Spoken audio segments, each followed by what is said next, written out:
people ask me what kind of batteries I use the energizing type. The little bunny, you know. So the Lord keeps me going. We're going to go to page 27 in our syllabus, page 27.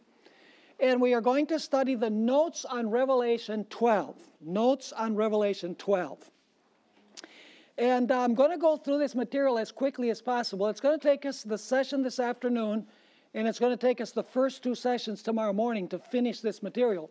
But Revelation 12 is foundational to Revelation 13 and Revelation chapter 17. So we are going to take our time in studying this material.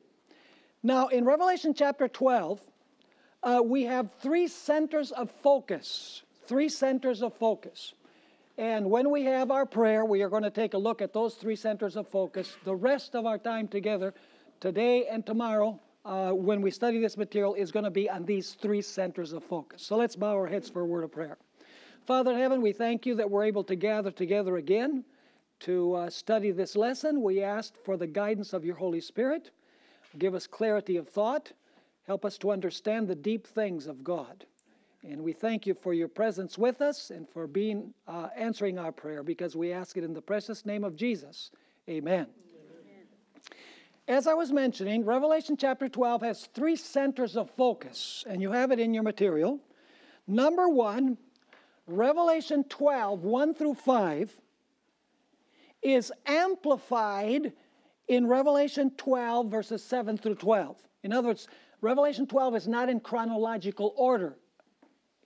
The events don't transpire one right after the other throughout the course of the chapter.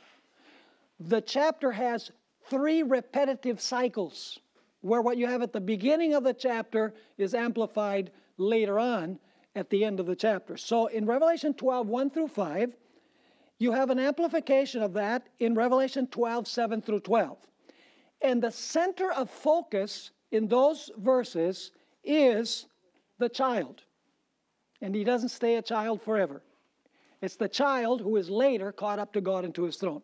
In other words, the center of focus is Jesus in chapter 12, verses 1 through 5 and verses 7 through 12. Only verses 7 through 12 are an amplification of verses 1 through 5. Then the second central focus of the chapter is Revelation 12, verse 6. And that verse is amplified further in Revelation chapter 12, verses 13 through 16. So we need to understand that verse 6 is the intro, and then that is amplified at the end of the chapter in verses 13 through 16. And then the third center of focus is Revelation chapter 12 and verse 17, when the dragon is enraged with the woman and goes to make war, not with the child anymore, not with the woman anymore, but with the remnant of the woman's seed. And that is amplified in all of chapter 13. So is this clear? Very important that we understand that this is Revelation chapter 12 is not in chronological order. If you say, I want to know what the sequence of events is going to be. So you start reading in verse 1 through verse 17, and you have all of the events in order. It doesn't work that way, because the first half of the chapter is amplified in the second half of the chapter.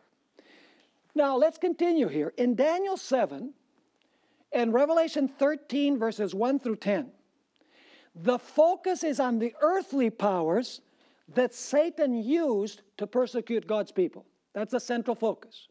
In Daniel chapter 7, it's the little horn. And in Revelation chapter 13, it's the beast. The earthly powers that Satan uses throughout the 1260 years primarily to persecute God's people.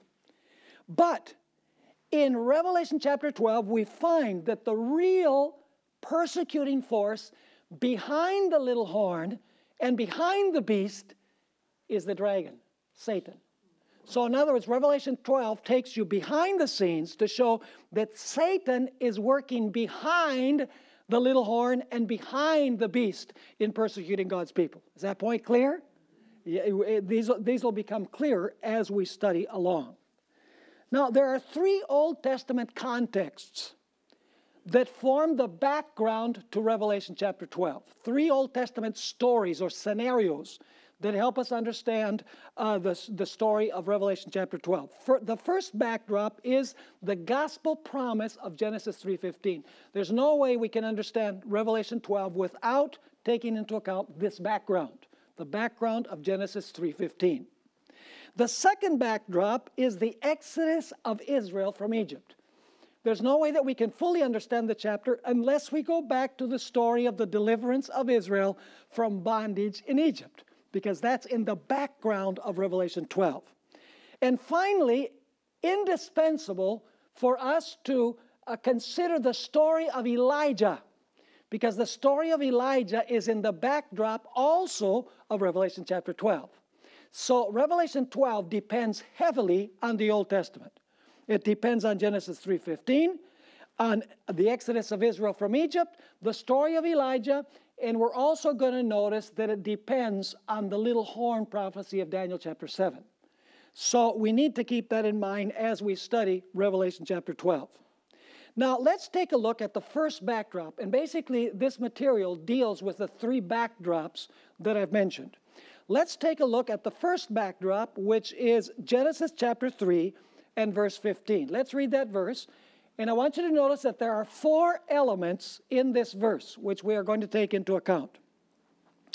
Adam and Eve have sinned. God comes down, I believe it's Christ, comes down to the garden to talk to Adam and Eve. And he, of course, pronounces upon them the consequences of what is going to happen as a result of their sin. And then God turns to the serpent in the presence of Adam and Eve. So this is really a promise to Adam and Eve, indirect, because God is here speaking to the serpent, not directly to Adam and Eve, but Adam and Eve are listening according to the context. And so God says to the serpent, this is speaking to the devil, not the literal animal. It says, I will put enmity, that's the first element. I will put enmity between you, this is the second element, the serpent, and the, number 3, woman. And between your seed, that is between the serpent's seed and her seed. So do you see how the enmity is running? The enmity is running between the serpent and the woman, and the seed of the serpent versus the seed of the woman. However, the real enmity is between the serpent and the seed of the woman. Because the last part of the verse tells us, he, that is the seed of the woman, he shall bruise your head, and you shall bruise his heel. So do you see the enmity runs in three directions? It runs between the serpent and the woman, between the seed of the serpent and the seed of the woman, but the primary enmity is between the serpent and the woman's seed. That's the primary enmity, although there is enmity between the serpent and the woman as well, and their respective seeds. Is this clear? So once again, four elements: enmity, serpent, woman, and two seeds. Now, the primary enmity, as I was mentioning, is between the serpent and the woman's seed. Then the enmity extends to the woman, and finally, against according to this, the remnant of the woman's seed. So there are three enmities revealed in Revelation chapter 12, we're going to notice. First, the dragon goes against the woman's seed. Then he goes against the woman, and finally he goes against the seed of the woman, the seed's seed, if you please. Now, let's take a look at the Exodus backdrop. We've looked briefly at the Genesis 3:15 backdrop. Let's look at the Exodus backdrop, and I'm not going to go in a lot of detail here. I'm just going to mention the main points in the Exodus backdrop. Now, in the Old Testament, God's people are compared to a beautiful woman. And Jeremiah 31 and verse 32 tells us that at Sinai, God married his people Israel. So you have a relationship here between God and Israel. God is the husband, and Israel is his bride, or his wife, his woman, so to speak. What is the fulfillment of this? In Revelation 12, verse 1, God's bride is what? The church. Jesus was the seed of Abraham and the seed of David. Was Jesus born from the Old Testament church? Of course he was. Was he the seed of David? Was he the seed of Abraham? Did he come from the Old Testament woman, so to speak? Absolutely. In other words, Jesus was born from the lineage of the Jewish nation, that is from the Old Testament church. Then we have another prophecy which has to do with the Exodus theme. Israel was crying out in travail because of their bitter bondage, right? They had cruel taskmasters. Israel was longing for a deliverer to be born that would deliver them from bondage. Where is that fulfilled? When Jesus was about to be born into this world, the whole of humanity was in bondage to sin. Is that correct? All were in bondage to sin. In Revelation chapter 12, what condition is the woman in? The woman is crying out in pain because she wants the deliverer to be what? To be born. In other words, the pain and anguish of the woman in Revelation 12 are birth pains. Just like Israel was crying out for deliverance from their literal enemies, so the human race is crying out in Revelation chapter 12, verse 2, symbolically, longing for a deliverer to be born. Now, the Bible tells us that the power that had God's people in bondage in Egypt was Pharaoh. And in Ezekiel 29, verse 3, Pharaoh is called the great dragon. Interesting. Pharaoh is called the great dragon. In Revelation chapter 12, verse 3, verse 4, and verse 9, Satan is called the what? Satan is called the great dragon. So you begin to see a parallel here between the Old Testament deliverance of Israel and the New Testament deliverance of God's people. We have another prophecy. A deliverer was born of a woman. And what was his name in the Old Testament? His name was Moses. Now, with whom was this fulfilled? Was a deliverer born in Revelation chapter 12? Most certainly. Who was that deliverer? Jesus. Was Jesus born from the Old Testament church? I underline that once again. He was from the seed of Abraham. He was from the seed of David. Was Pharaoh afraid that he might lose his throne, and therefore he tried to get rid of the child? Absolutely. Was the devil afraid that this seed born of a woman was going to take away his throne?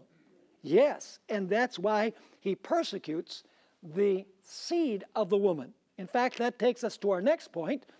At the top of page 29, Pharaoh killed all of the infants in order to get rid of the deliverer. Do we find that repeated in Revelation chapter 12? It says that the dragon stood next to the woman to devour her child as soon as her child was born. So where did Moses go? Where did he flee to escape the death sentence? He fled to Egypt. And we're told in Hosea chapter 11, actually, verse 1, out of Egypt I called my son. Who is that really fulfilled in? According to Matthew 2, verse 15, that prophecy is applied to Jesus Christ, who found refuge in Egypt and was taken out of Egypt to return to the promised land. Moses offered a lamb as a sign of deliverance from bondage. What is the fulfillment of the lamb that Moses offered, the Passover lamb? The New Testament says that the fulfillment is none other than Jesus Christ. Our Passover has been sacrificed for us. Israel was baptized in the Red Sea. By the way, the Bible says they were baptized in 1 Corinthians chapter 10. It was a baptism. Was Jesus also baptized? Jesus was baptized in the Jordan River.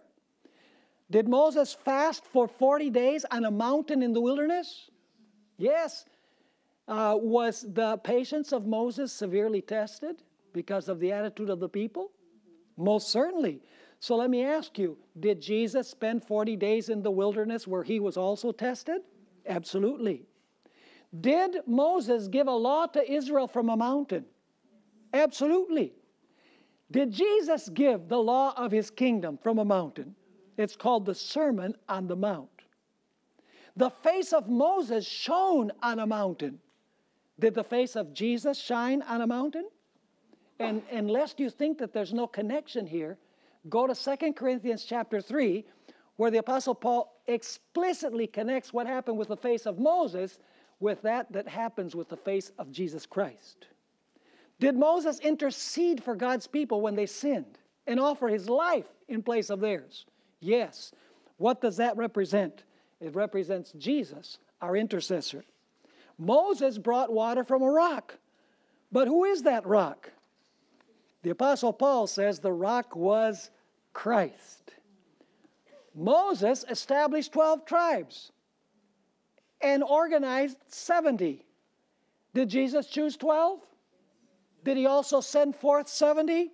Do you think all of this is just coincidence? No, all of this is the background to Revelation chapter 12. Moses was tested by constant opposition by the Jewish leaders. Was that fulfilled in Jesus? Was Jesus constantly tested by the people and by the leaders of Israel? Absolutely. Moses died, was buried, resurrected, and ascended to heaven. Did Jesus die? Was he buried? Did he resurrect and he go to heaven? Absolutely.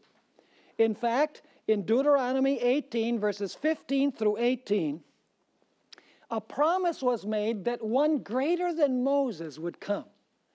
And in Acts chapter 3 and verses 22 to 26, we are explicitly told that that one who was going to be greater than Moses was none other than Jesus Christ. So is there a backdrop of the Exodus in the story of Revelation chapter 12? It's as subtle as a tornado in Kansas. I could have chosen other states, but that's the one that came to mind. So let's notice the principle. Let's notice the principle where it says summary. Literal Moses brings literal deliverance to literal Israel from literal bondage in literal Egypt by offering a literal lamb, takes them across a literal desert, brings literal water from a literal rock and literal manna from heaven, and raises up a literal serpent to prevent literal death, and leads literal Israel to the borders of literal Canaan. Now, how is this fulfilled? Is it fulfilled literally? Is it fulfilled literally again? No. It's fulfilled symbolically. See, the rock represents something. The serpent represents something. The manna represents something. In other words, you have a spiritual understanding of all the literal things in the Exodus episode. It is obvious that what was literal and local in the Old Testament with literal Israel is to be understood how? In a spiritual and worldwide sense today. So far, so good? All right. Now let's notice a little more carefully the four elements that we find in Revelation 12. We've mentioned them in Genesis 3:15, but now let's go to Revelation chapter 12 and verse 1. Here we are introduced to the woman. Now a great sign appeared in heaven. A woman clothed with the sun, with the moon under her feet, and on her head a garland or a crown of 12 stars. So we have a woman. Now, what does a woman represent in prophecy? It represents the church. But the big question is, when John sees this woman, does this woman represent the Old Testament church, or does this woman represent the New Testament church? The answer is that it represents the Old Testament church. And you say, why does it represent the Old Testament church? Simply because when John sees the woman, the child had not been born yet. Let me ask you a dumb question. Who exists first, the woman or the child? I told you it was a dumb question. The woman exists first, right? And then the child comes from the woman. So, did the Old Testament church exist before Jesus was born? Absolutely. So what Revelation 12 is saying is that from the Old Testament church, God's woman in the Old Testament, if you please, God's bride in the Old Testament, comes forth Jesus Christ. Now, it's important for us to realize, folks, that in the Old Testament you have many women who are not the women, but they prefigure the woman. And we have seeds that women have, and they prefigure the seed, but they are not the fulfillment to the seed as such. Now, we need to ask the question, we know what the woman represents. It represents the Old Testament church. What does the sun represent and the moon? Because it says that she's clothed with the sun, she has the moon under her feet. Well, the fact is that the Bible says very clearly that the sun is the greater light and the moon is what? The moon is the lesser light, we're told in the book of Genesis. Now you say, why is this important? Let me ask you, who is the greater light? The greater light is Jesus Christ. I know we usually say that it's the Bible, but the Bible gives witness to Christ. See, the greater light is Jesus. So the sun represents the fact that this is the church of God. He's going to talk about the time of fulfillment. Let me ask you, where does the moon get its light? From the sun. It's reflected light. Was the Old Testament reflected light? In other words, did it point forward to the time when the sun would come? Absolutely. So the moon represents the Old Testament, which is a shadow which reflects the light, the glorious light of the gospel age when Jesus comes to this world. Now, you'll notice that there's only one woman in Revelation chapter 12. You know, dispensationalists, you know what dispensationalists mean, right? They're futurists. They believe that God has two mutually separable people. God has literal Israel as his people in the Old Testament, and then he sets aside his plan for his first woman, Israel, and then he comes and implements his plan for the church or for the Gentiles. So God has two mutually separable peoples with separate plans for each of them. Revelation 12 totally obliterates that idea. Because in Revelation chapter 12, we find that there's only one woman in all ages. The woman exists in the Old Testament period, and then it brings Jesus into the world. And then we're told that afterwards, the woman flees to the wilderness for 1,260 years. Is it the same woman in the Old Testament and when the church flees in the New Testament? It is the same church. There are not two mutually separable peoples. There is one people of God throughout all ages. And by the way, there is only one Messiah for both. And there is only one dragon who wants to destroy both of them. So we know what the woman represents, the Old Testament church, when John first sees her. Later on, she becomes the New Testament church when she's persecuted. We know in the story what the sun represents. It represents the coming of Jesus when he's going to be born. And the moon represents the Old Testament system that is a reflection that points people's eyes towards the rising of the sun. What is represented by the 12 stars on the head, on the crown of this woman? Well, we don't have to guess. The 12 stars on her crown represent, in the Old Testament, the 12 patriarchs, the 12 sons of Jacob. Were they the founders of Israel, the 12 sons of Jacob? Yes.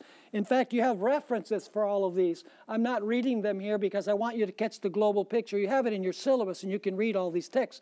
That's why we give you from 4 o'clock on free, so that you can go and you can look up all of these verses. I hope that you will do it because there's a lot of material here that we're only covering in principle.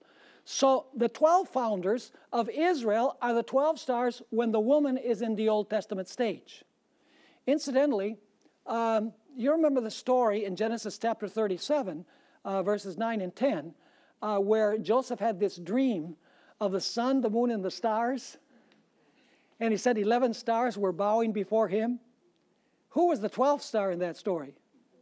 Joseph, because there were 12 brothers. And they're spoken of as stars. So that's where this idea comes from, that the 12 stars represent the founders of Israel. But how many apostles did Jesus establish? He established 12. What is Jesus trying to teach? He's saying that the 12 apostles continue the legacy of Israel. It's the same people. 12 founders in the Old Testament, 12 founders in the New Testament. In fact, Ellen White, who I find to always be in harmony with Scripture, had this to say in Acts of the Apostles, page 19. As in the Old Testament, the 12 patriarchs stood as representatives of Israel, so the 12 apostles stood as representatives of the gospel church. So the number 12 represents the two stages of the history of the woman. the Old Testament church and the New Testament church. So far, so good? Now, let's notice the second element in Revelation 12. We've already noticed the woman. Now let's notice the woman's seed. The woman is going to have a child. A seed is going to be born from her. And it says in verse 2, then being with child, she cried out in labor and in pain to give birth. Is she crying out like Israel cried out in the Old Testament? For the deliverance of the child, the deliverer is going to be born. Was Israel sighing and crying for a deliverer?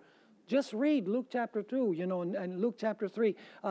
They were waiting for the consolation of Israel. It says that their hearts were burning for the coming of the Messiah.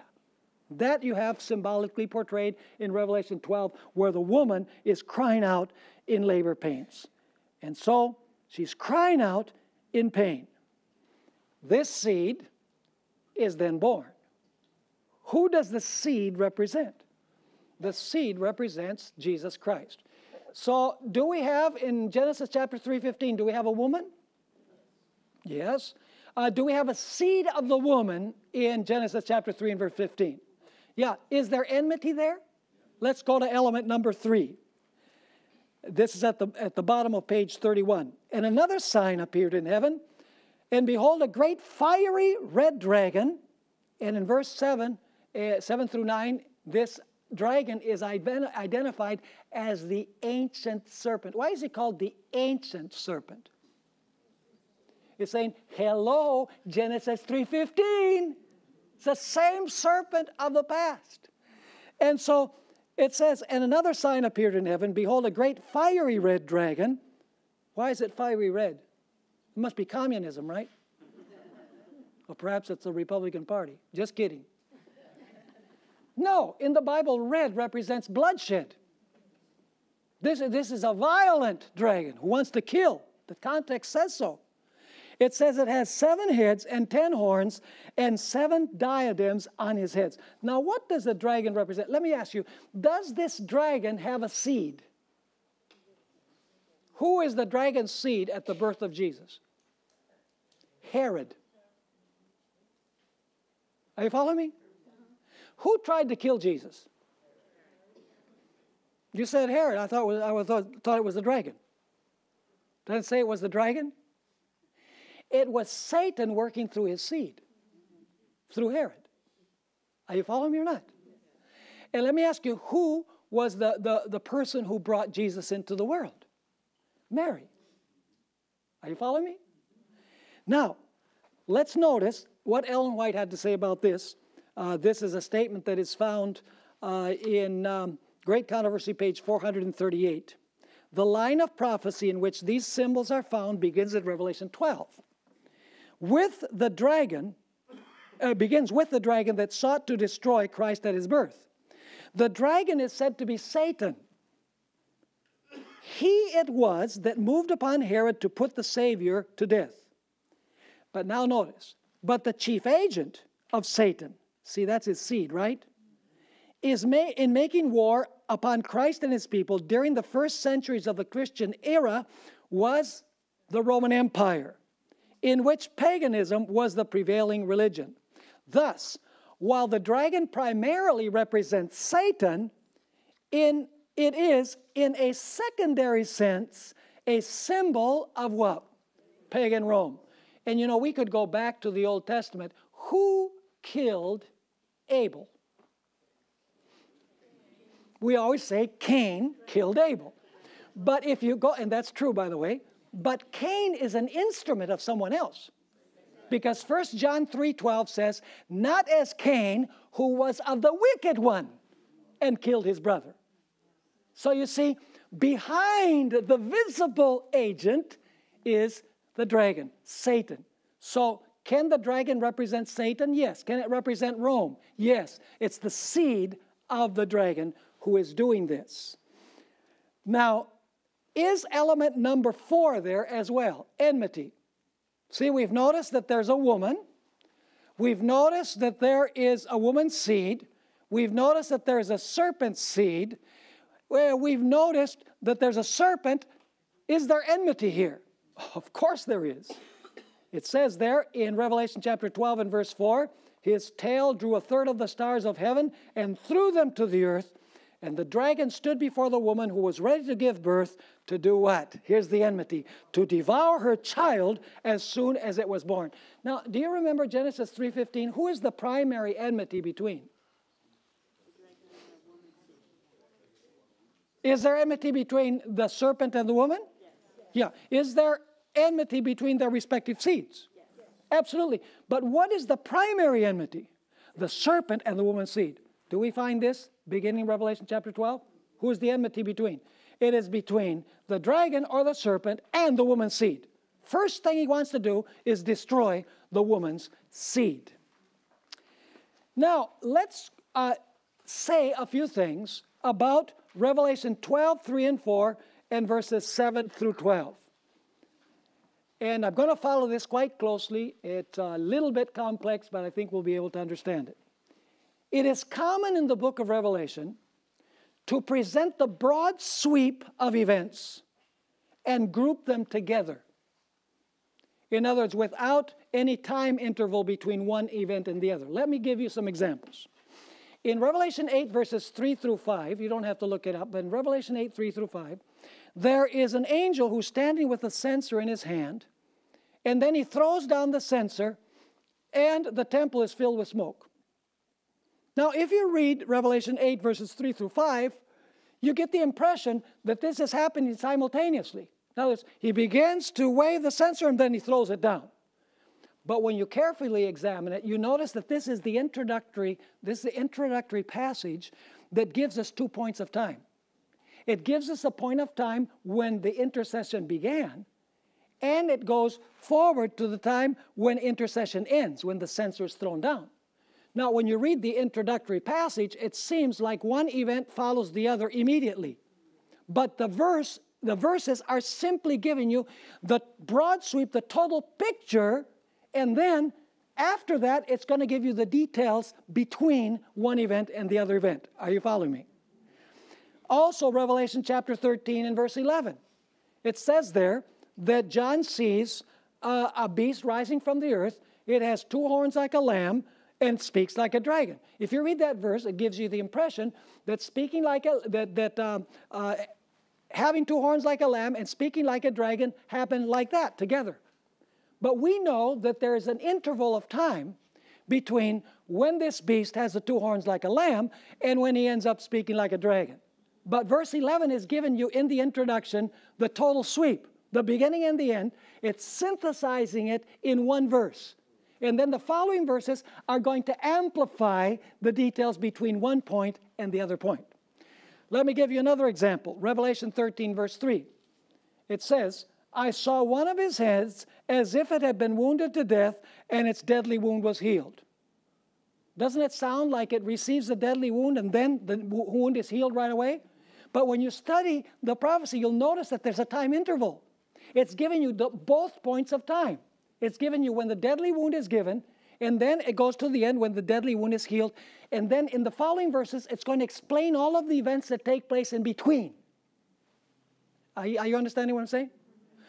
One more example, and there should have been a bullet for this one. Revelation 11, verse 19 says the temple of God was open in heaven, and the ark of his testament was seen. And then it says, and there was thunder and lightning and a great earthquake. Now, if you read that verse, you would think that when the temple of God is open in heaven, immediately there's this earthquake and there's lightning and there's thunder. But no. You see, when you continue studying the rest of Revelation, all the way up to chapter 16, you'll notice that the opening of the temple in heaven occurred in 1844. Whereas the thunder, lightning, and earthquake don't take place until the 7th plague. So basically, Revelation 11:19 is giving you the starting point of the sequence. The starting point is the beginning of the judgment in 1844. But the same verse is giving you the ending point, and then it goes on to explain the events that transpire in between. Is this making sense? And if we don't understand it this way, we are going to get so messed up we won't be able to understand what Revelation is talking about. Now, Revelation 12, verse 4. Let's apply this now to Revelation chapter 12. Revelation 12, verse 4 presents the entire sweep of the great controversy between Christ and Satan, from the origin of sin in heaven until Jesus died on the cross. Verse 4 first gives a flashback into what happened in heaven. Okay? So it takes it, verse 4 gives you a flashback about what happened in heaven. You know, the tail of the dragon drew a third of the stars from heaven and threw them to the earth. That's what happened originally. But now notice, verse 4 gives a flashback into what happened in heaven and then goes right on to describe the birth of Jesus. Are you catching the picture? So in other words, it's taking you a flashback back to the very beginning of the great controversy, and then it takes you forward in one verse to the birth of the child. But obviously, the dragon did not take a third of the stars down from heaven the very moment that he went to try to kill the child. You have a time interval in between. Now, in verse 7, once again, he gives a flashback to heaven. You know, some people say, well, this is kind of out of order, because it says, then there was war in heaven. I mean, why does it take you from the birth of Jesus all the way back to the war in heaven? Because Revelation is not in strict chronological order. If you're going to understand Revelation, you have to understand how it is organized, how it is structured. And the structure of Revelation is complex. You know, a few years ago, I prepared a syllabus called The Wise Shall Understand, where I deal with the intricate literary structure of Revelation. It's amazing. No human mind could have devised the book of Revelation the way it's written. It is too intricate. It is too perfect. It's amazing. So I want you to notice here in verse 7, once again, he gives a flashback to heaven and then deals with events after the ascension of Jesus. So are you seeing what's happening here? Goes back to heaven in verse 4, then he goes to the birth of Jesus. Then he goes back to heaven, and then he goes to the ascension of Jesus. So verses 3 and 4 are picked up later on in verses 7 through 10 to describe events that take place at the ascension of Christ. So basically, in verse 7, once again, he gives a flashback to heaven and then deals with the events after the ascension of Jesus. So verses 7 through 10 take us a little further forward than verse 3 and verse 5. Because verse 3 and verse 5 takes us only to the birth of Jesus, whereas verses 7 through 12 take us to the ascension of Christ. Is this making sense? Good. The structure of Revelation 12, 3 and 4 is to be understood in the following manner. Here's the summary. Focus on Christ's birth, first of all, verses 3 and 4. First of all, you have a flashback. Before creation, in heaven, the dragon, by his lies, swept 1/3 of the angels, of Christ's angels, from heaven. Is that the original event? Yes.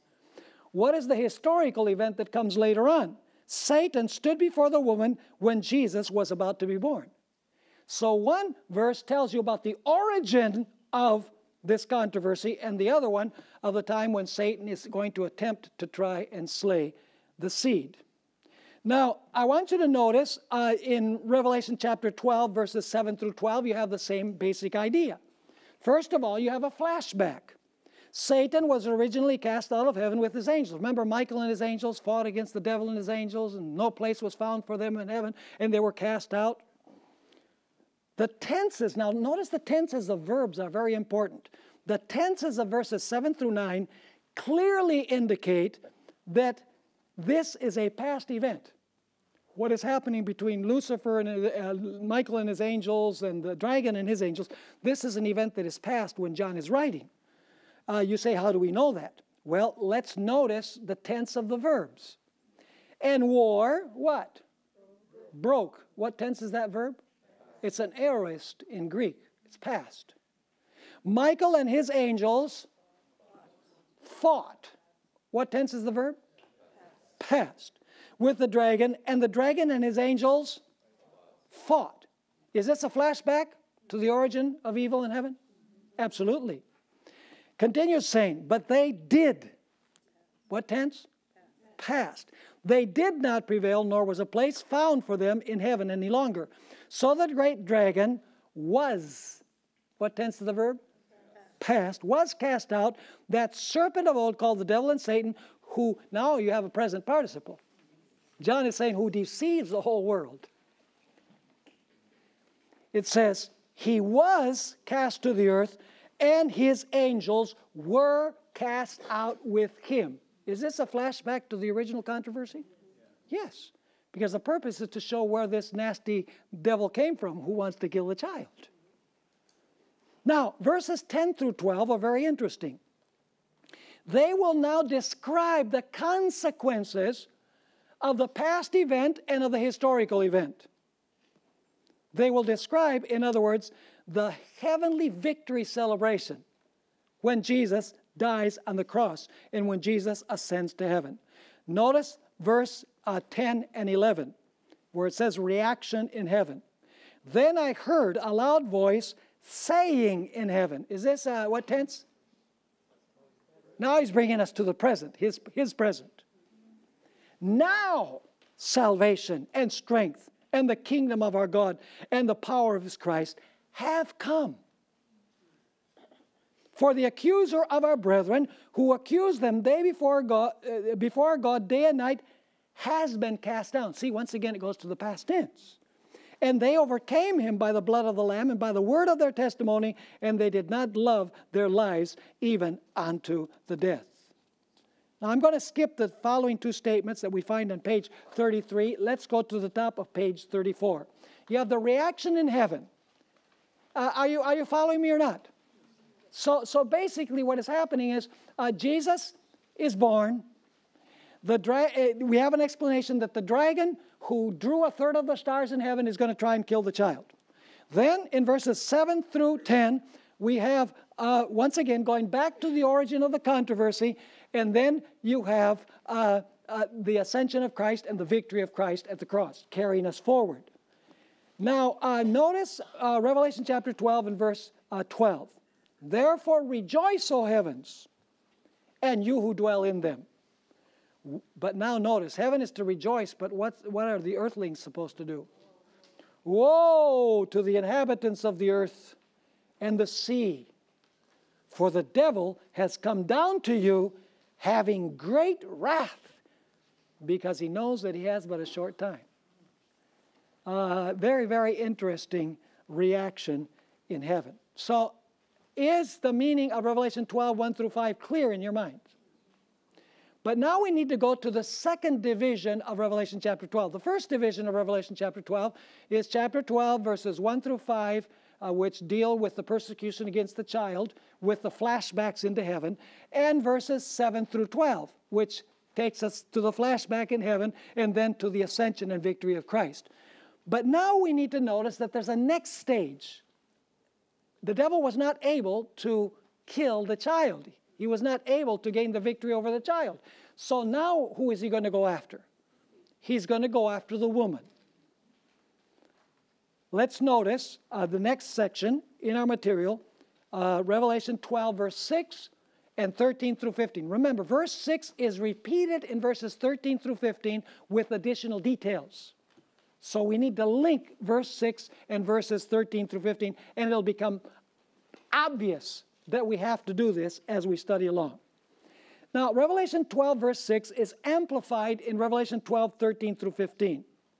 The devil first wanted to get rid of whom? Of the child. That's what we just studied. When the child escaped, then he goes after the mother of the child. He goes after the woman, in other words. And then finally, when God provides refuge for the woman to escape the ire of the serpent goes against whom? Goes against the remnant of her seed. Now that expression, the remnant of her seed, has been misunderstood. You know, we've said that the remnant of her seed are the last remaining saints that exist in the world. They're the remnant, like the last piece on a roll of material. But really, the seed has already been identified in Revelation chapter 12, hasn't it? Who is the woman's seed? Jesus, right? Clearly, it's explained that the seed of the woman is Jesus. So who is the remnant of her seed? It is the remnant of Jesus. The remnant of Jesus. The last remaining portion of the church of Jesus Christ. Now, Three Old Testament contexts we need to take into account when we deal with Revelation chapter 12. Genesis 3:15. And additionally, we need to deal with Daniel 7 and with the Elijah story. And we're going to dedicate quite a bit of time to these contexts. Now let's read verse 13 through verse 16, through verse 15. It says, "Now when the dragon saw that he had been cast to the earth, he persecuted the woman who gave birth to the male child." So his wrath is now being focused against whom? Against the woman that brought the child into the world. "But the woman was given 2 wings of a great eagle, that she might fly where? Into the wilderness, to her place, where she is nourished." Notice the elements, very important elements.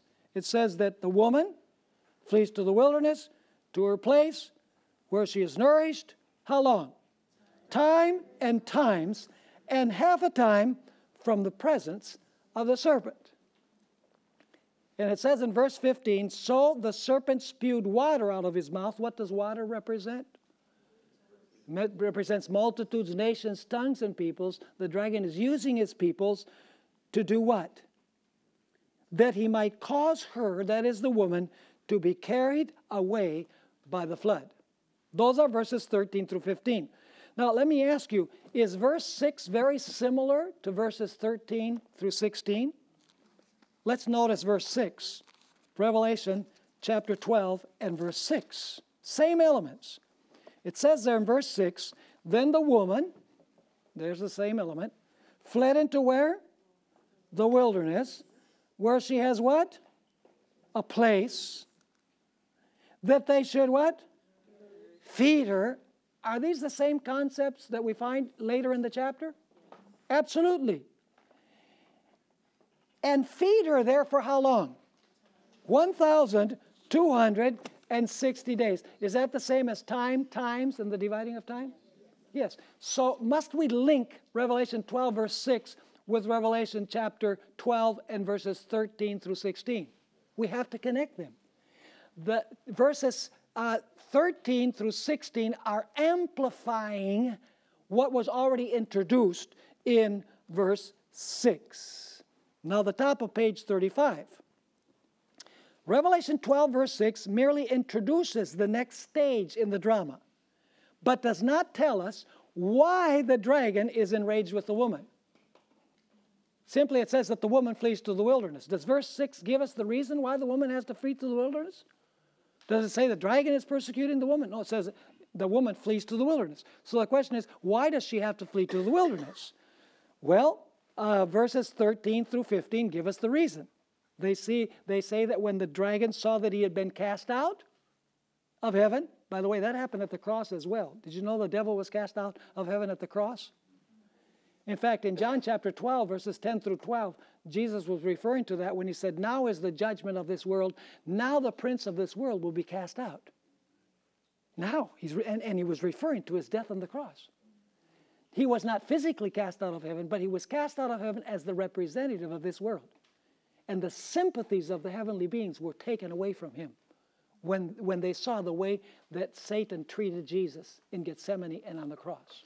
He was cast out of heaven in the sympathies of the heavenly beings and as the representative of the worlds. He could not go to the heavenly council like he did in the book of Job. He was excluded from representing this world because Jesus became the new representative of the world. Now, a comparison of Daniel 7:25 and Revelation 12:6 and 14 reveals 3 things. Number 1, the woman represents the saints of the Most High. In Daniel 7, it says that the little horn persecuted the saints of the Most High.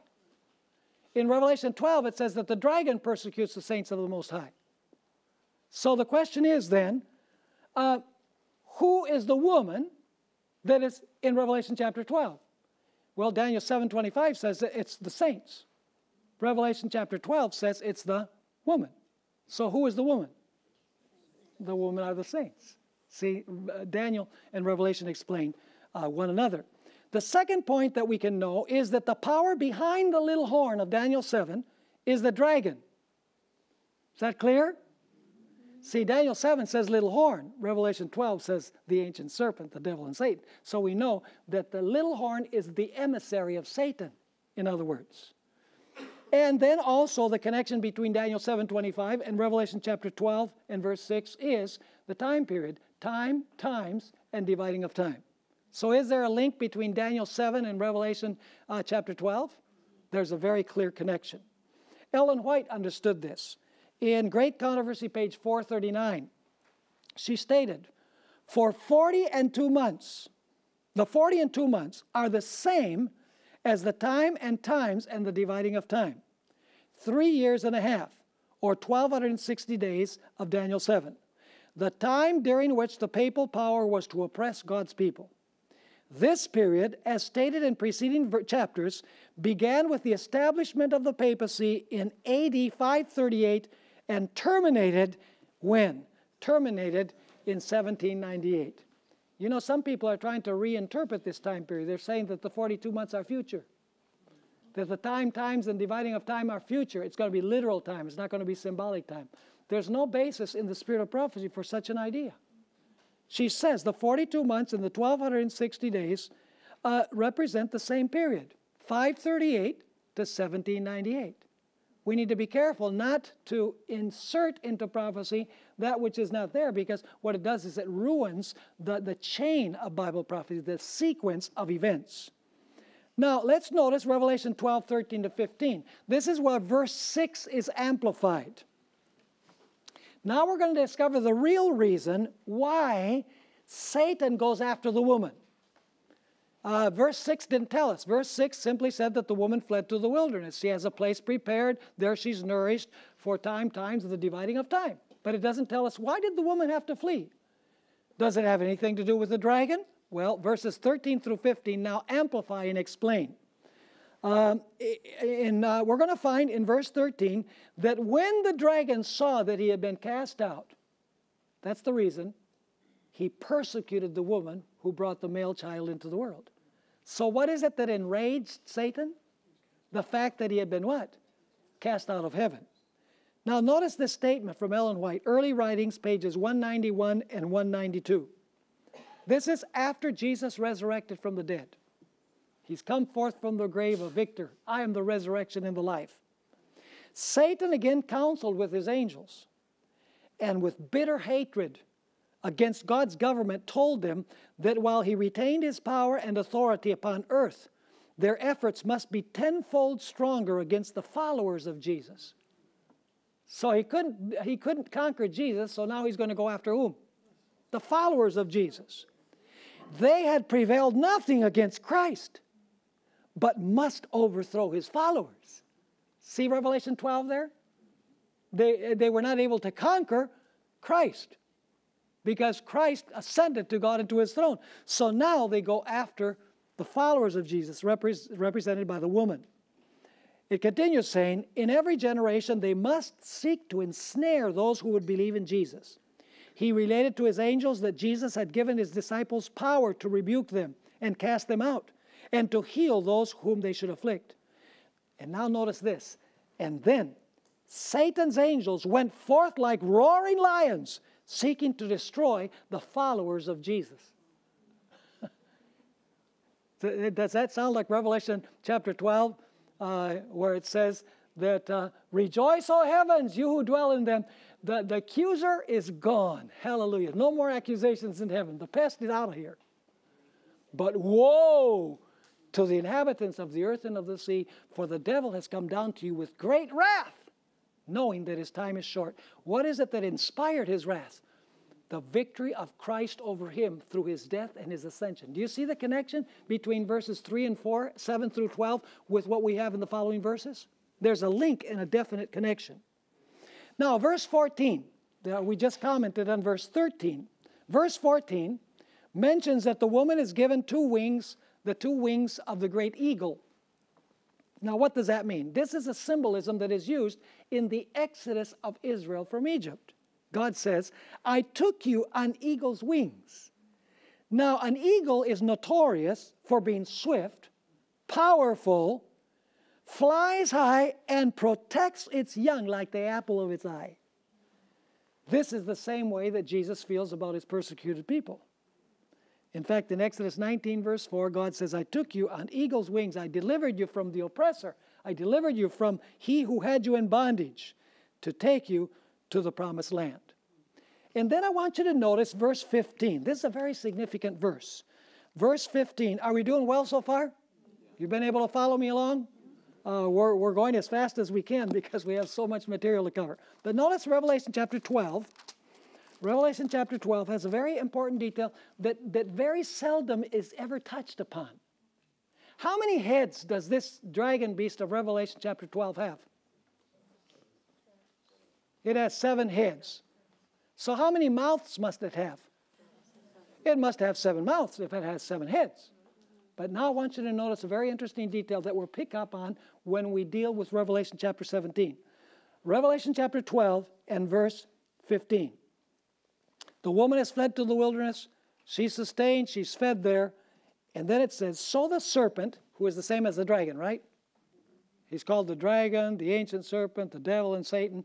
And so the serpent is the same as the dragon. It says, so the serpent spewed water out of his mouth. Singular. How many heads are functioning at a given time? 1. Even though this dragon beast has 7 heads, only one of them is spewing water out of its mouth. Remember, just keep that in mind because we're going to see that this is very significant. In Revelation chapter 13, how many heads does the beast of Revelation 13 have? The beast that comes from the sea. 7 heads. And yet it says, I saw one of his heads as though it had been wounded to death. So the point is that only one of the 7 heads is functioning at any given time, is spewing waters of persecution out. Are you understanding me? Actually, we're going to see that the 7 heads represent the 7 consecutive powers that rule, beginning with Babylon and ending with the restoration of the papacy at the end of time. They are stages in which God's people were persecuted. And only one power is actually doing that at a time, not all 7 doing it at the same time. We'll deal with that a little bit later. So even though the dragon or serpent had 7 heads, only one head is spewing out water. When we come to Revelation 17, we will deal more extensively with this. Visit secretsunsealed.org for annual class dates and topics. Anchor is a seminary-level course of study on the fundamentals of Seventh-day Adventist theology taught by Pastor Stephen Bohr and guest theologians. Seating is limited.